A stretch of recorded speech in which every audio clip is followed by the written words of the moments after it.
Hey folks, this is Matt once again, and welcome to my review slash rant on Tales of Halloween. Anthology horror film that I was curious about, I was looking forward to, but it has some nice stuff. You have a lot of cameos and Easter eggs. For example, Adrienne Barbeau is the radio DJ. And of course, I love the original The Fog, which she was a radio DJ. You have some cameo appearances by Felissa Rose, who's in a few segments, because they try to link these stories together, interlock them, these segments, so it all takes place in the same town. Just one references the other, so I like the idea.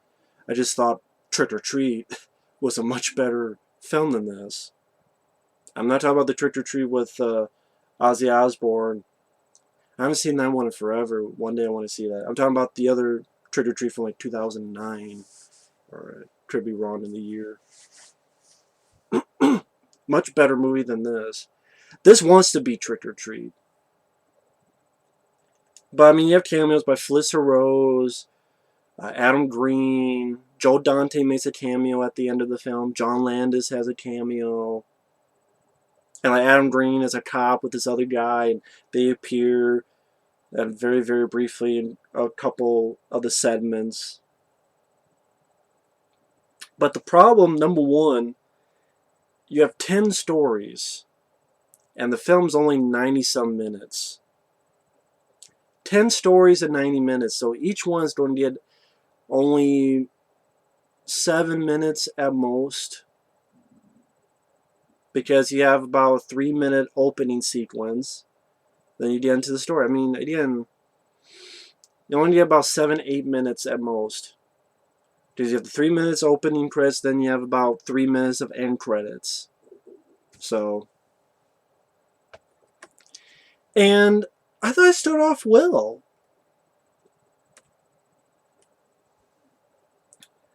Adrienne Barbeau being the radio DJ, and then the stories like Sweet Tooth, I thought was alright. The second one, The Night Billy Raised Hell, it was there. Trick, I thought was one of the best ones. I'll get to why I really enjoyed that. But after those first three, it really went into the shitter. I didn't mind the last one by Neil Marshall. It was okay, but it just felt way too short, because it is short. I mean, the directors you have here, some of them you have... Sorry, I'm hiccuping. Lucky McKee, which I'm not a fan of the director. Mike Mendez. Neil Marshall, Darren Lynn Bousman. Those are ones that I recognize. I mean, this is not meant to be scary, really. It's meant to be more fun horror, which I'm fine with fun horror. But it's just, a lot of these stories sucked. And we're just like, wow, this is a pile of nothing. For example, there's one that's pretty much... Remember that Matthew Broderick, Danny DeVito film, Death the Halls? Imagine a horror Halloween version of that, where just 7 minutes of these two asshole neighbors fighting with each other, and then they die from their stupidity. That's a segment. I'm like, wow, that was completely fucking pointless. It wasn't funny, and it wasn't entertaining. I guess I should have put spoilers, but every fucking review I do is spoilers. I mean, I don't know how many reviews you gotta do to get that point across. It's spoiler warning, folks. To get more in depth on these. Even my stomach, if you heard that, it's going, "Rrr." Yeah, I know, stomach, but I gotta talk about it to get out of my basement. First story I didn't mind, Sweet Tooth. Because it's a babysitter and her boyfriend. They talk to this kid. He's eating all this candy. They're like, oh, you shouldn't eat that candy too much. Why? Well, there's a story, and then they tell a story, and then you see a flashback about a kid whose parents took the kid's candy, and the parents are actually Caroline Williams and Robert Russler. Caroline Williams from Chainsaw 2, Robert Russler from Elm Street 2. Unfortunately, they barely have any dialogue, which sucks. But like, you can't have any candy, and then the kid later finds out that they're eating the candy and messing around with each other. So the kid goes nuts, kills them, wants more candy, so cuts open their stomachs and eating the candy from their stomachs. And of course, that steers. Flashback ends. Steers the kid. He goes back up. Because they go, and that kid grew up, and if you don't leave a piece of candy for him, he will eat you, and he'll get candy somewhere else, even if it's from your tummy. So the kid's scared. He goes up. He leaves the candy bar by the door. But then the real Sweet Tooth, which if you kind of squint, kind of looks like Sweet Tooth from Twisted Metal video game. I don't know why he kind of looked like a clown. Maybe I'm wrong in that. I forgot most of it. But I thought it was alright because of the gore. Oh, cool, Caroline Williams were wrestling the flashback. And they do a nod to Exorcist 3, which I like, because remember the scene in Exorcist 3 where the nurse goes off and then all of a sudden the killer. They do that same shot, which I thought, that's cool. I got that nod. That was a cool nod there. And I love Exorcist 3. Much better movie than this, but I love Exorcist 3. It's the only Exorcist film I like, to be honest. But, kills the boyfriend, puts hands down guy's mouth and throat, and, the girl's dead, and the cops come in, they see the kid who went downstairs. Oh my god, they ate all my candy. That's why they were dead, but of course the cops think the kid did it. And I thought it was an alright beginning to these stories, okay. The night Billy raised hell. Pretty much these people try to get this kid to aid a house, and the kid doesn't want to do it. And the guy who comes out is Barry Bostwick from Megaforce and a lot of other stuff. And the kid's wearing a devil costume, and of course Barry Bostwick plays the devil and lets him into the place. And then it cuts to him and the boy in the devil costume doing all this crazy stuff, running people over, put your hands up, let me steal your shit from the convenience store, graffiti. And then you find out that it's not really the boy. The boy's tied up. It was actually this sort of funky looking demon type guy with big ears.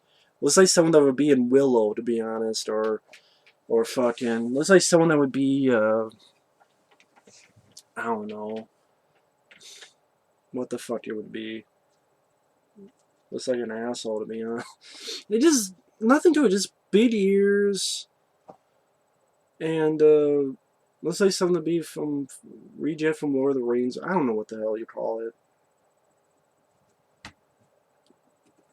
I know I was talking to a friend of mine. I said a comparison. I forgot what the fuck I told him. But it is like, okay, he's got big ears and whatever, and he was pretending to be the boy. That's the point. If you heard even my fucking cat scratching on the door saying, "Stop talking about the shit," like, shh, and I finish it. Long story short, it wasn't the kid doing it. It was the devil's buddy pretending to be the kid, little person, so that when he unties the kid and let him out, people will think that kid did all the shit, and he gets arrested. I think, because you hear a gunshot, so he might have been killed too. Well, Barry Bostwick was alright. You have an appearance by Felissa Rose, like a cameo, but it was there.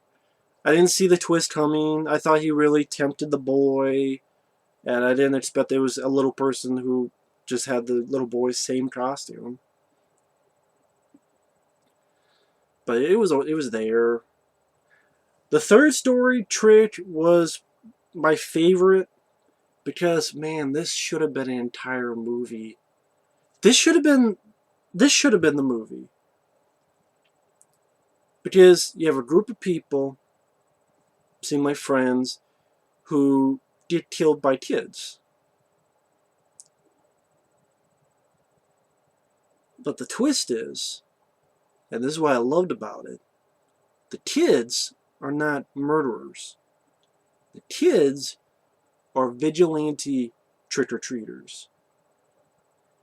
Because you see, as they're killing these people one by one, and of course you can, if you don't want a kid doing it, you can just have a little person because they have costumes and masks on in place for it.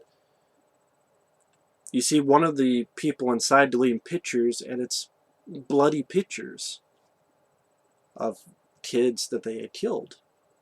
So it's vigilante trick-or-treaters killing child killers. And there's a nice reveal where the kids are in the house, and the woman's like scared. But then when they turn on the light, inside the room is a little kid who's still alive, but the eye's been torn out. And they give the weapon to the girl. It's like, you sick fuck, or something like that, and kills the woman. So vigilante trick-or-treaters going up against child killers. And I'm thinking, I'm guessing that would never be made into a movie because it'd be too taboo. But I'm also thinking, man, but considering if fucking a Serbian film can get made and released, why not a film like this? Just make this an entire movie. Like a vigilante film, but from a kid's point of view, where maybe the kids know that they're child killers, but no one will believe them, and there's no evidence, and their friends are getting killed, and it's Halloween, so they get up in their costumes and terrorize these people who are child killers. I'm like, why isn't that in a movie? That should have been an entire fucking film. Great comments who wrote it. Adam Dirash, who directed it. Maybe it won't have the same impact because it surprised me and I just gave it away, but I said spoilers. But I loved that. That was cool. And then after that, it went straight down to hell. The Weak and the Wicked. It's a guy with a shitty costume. You have these three bullies who are grown-ups, led by this woman, who are about ready to burn this one kid's foot. This other guy tries to confront the three adult bullies, teenage bullies, but they scare him. You have a bicycle chase with shitty heavy music, which sounds like crap. I like heavy metal music, but I actually like to know what the fuck they're saying too. Great fucking uses. Are you puking or singing? Are you gagging or humming? And all it is, the guy makes the three follow him to this trailer home that, when they were kids, those three burned the place down, killing his parents in it. And you find out the kid had summoned a demon, and this is really lame. One of the bullies gets pulled back. I just killed off screen. Another gets pulled back, killed off screen. Then the lead of the three, the girl, the woman, turns, and it's a decent looking demon, practical effect. And that girl gets killed off screen. And you see blood just splash the lead guy in the face. And I'm like, wow, this was nothing. It's three trying to burn a kid's foot, a shitty bicycle chase with horrible heavy metal music. And I like heavy metal music, but there's good heavy metal music, and this isn't it. And then the fucking three bullies get killed off screen, even though you have a decent looking demon. Fucking lame. Yeah, the Weak and the Wicked, yeah, it is fucking weak. Then the next one, Grim Grinning Ghost. This was a fucking useless, pointless one. It was Lin Shaye telling the story about a woman who died, was killed, whatever the fuck. The girl leaves. She almost hit something. Her car breaks down. She gets out. She walks. There's someone behind her. She gets in her house. Sits down. Her dog fucks off.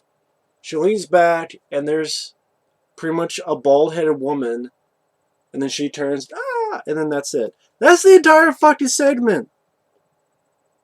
Useless, pointless shit. That's the problem with this. It's 10 stories. They need to get rid of some of this useless shit and make Trick longer. Make the Neil Marshall one with the killer pumpkins, which practical effects. Make that longer. Like, honestly, this should have been like 4 or 5 stories. You could have had Sweet Tooth, Trick, maybe Friday the 31st, which I'll get to, and the last one. What was that one called? Bad Seed that Neil Marshall did, which I thought was alright. Just too short. Way too short. Just over, like, okay, it just got over too quickly. Should have been just those 4 stories. Not these other meaningless shit. The Week of the Wicked was pointless. Grim Grinning Ghost was pointless. Then that's when Ding Dong, Suck My Dawn by Lucky McKee. Yeah, he wasn't lucky. I wasn't lucky watching. He wasn't lucky making it. And even the plot synopsis is bullshit. A man learns that his wife is a child-hungry witch and tries to put a stop to her. He doesn't... First off, I guess the witch is child-hungry. She's more like she beats the shit out of her hubby. It opens with her beating the shit out of him. Then it's like the next Halloween, and kids come up, and she just goes, "Oh, I'd love to eat you up," and has this dad where she has this fake hair, and she pulls out of her mouth, "Oh, I could eat you guys up." But she doesn't kidnap a kid. She doesn't steal a kid. So it's not like she steals a kid and the guy tries to save the kid. It's, "Oh, I want a kid." And the way it worded, I mean, I'm like, does she want a kid to eat? Or does she want a kid just to... I mean, she could steal a kid. But maybe she wants a kid just to, have. And the guy who's dressed as fucking Raggedy Ann, or whatever the fuck he was dressed as, says, "Well, I had a vasectomy, and I can't give you kids." And the woman cries, puts him in an oven, and then for some reason melts. I don't know why she's melting. Because she killed her hubby? Because if it's for kids, I mean, why don't you get yourself a new hubby to fuck? Or, you're a witch. You could probably steal a kid. But now you're melting. The fucking thing didn't make sense to me, and I didn't give a rat's ass about it.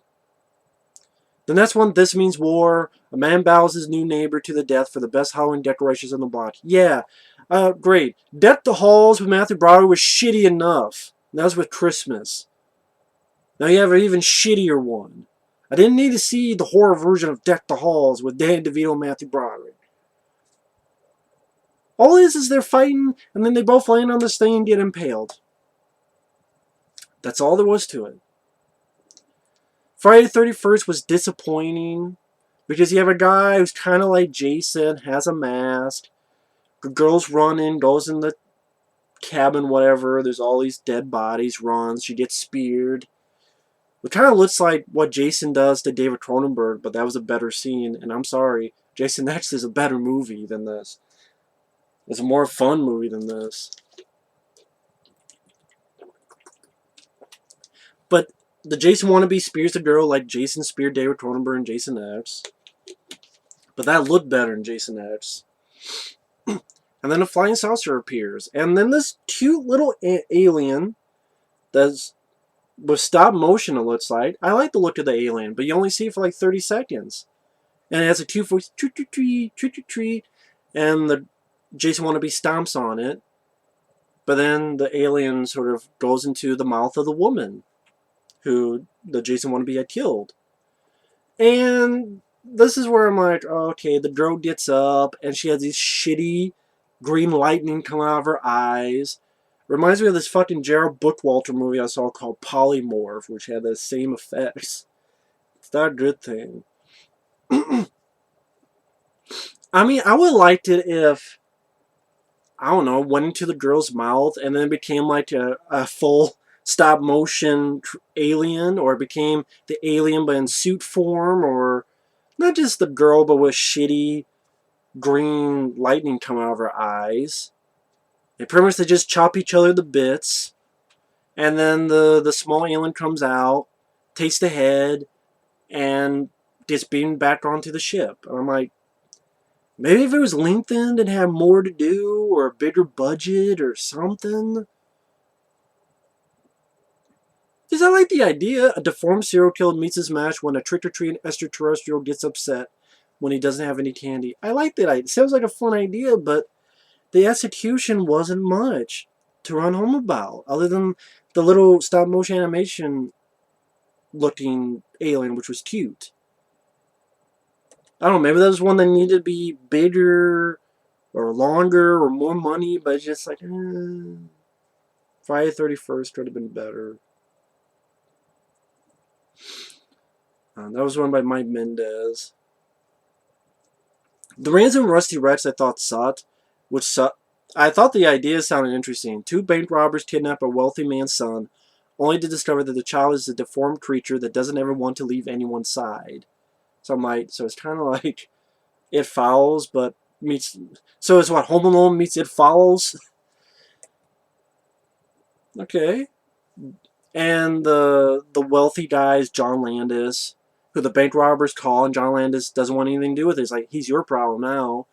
He tried to follow me, and he wouldn't leave my side, but now I'm rid of him thanks to you guys. But when they take off, it's just the little guy from the Barry Bostwick story with the big fucking ears. That's all it is. Looks like something that would be from Hercules' Legendary Journeys.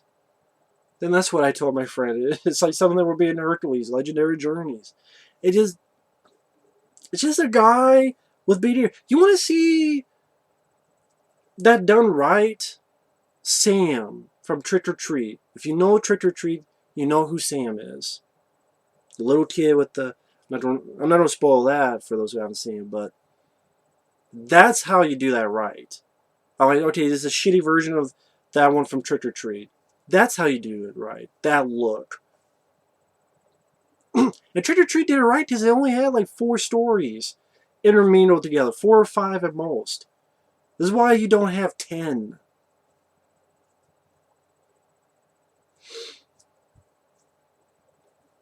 And just not much to the story. And then the last one, Bad Seed, Neil Marshall did. I thought it was fun because it was a pumpkin that's eating people, and for most part it's practical effects. Maybe some CGI enhanced, but the most part it is practical effects. Now I repeat that twice, but I liked the effects. It was fun. It made me think of an 80s movie. And the whole idea they're genetically engineered pumpkins, but they now eat people, and the detective is a woman, but it's too short. I mean, you get the pumpkin eating someone, the girl goes in to talk to the chief, and they reference a bunch of shit from the other segments we saw, and most of them, like, I didn't care about those segments. Just get with your own. Stop mentioning the others. And then a kid gets eaten, swallowed by a pumpkin, the pumpkin. And then there's a little scene where the detective's looking for it, and they're able to destroy that pumpkin, and then they go to the factory where it's made, and there's Joe Dante, who unveils thousands of pumpkins.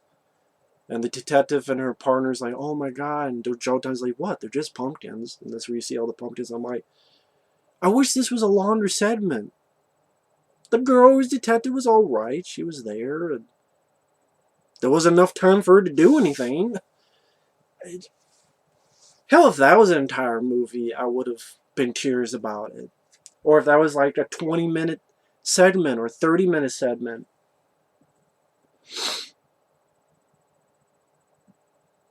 But, I don't know. I think this would have been alright if it was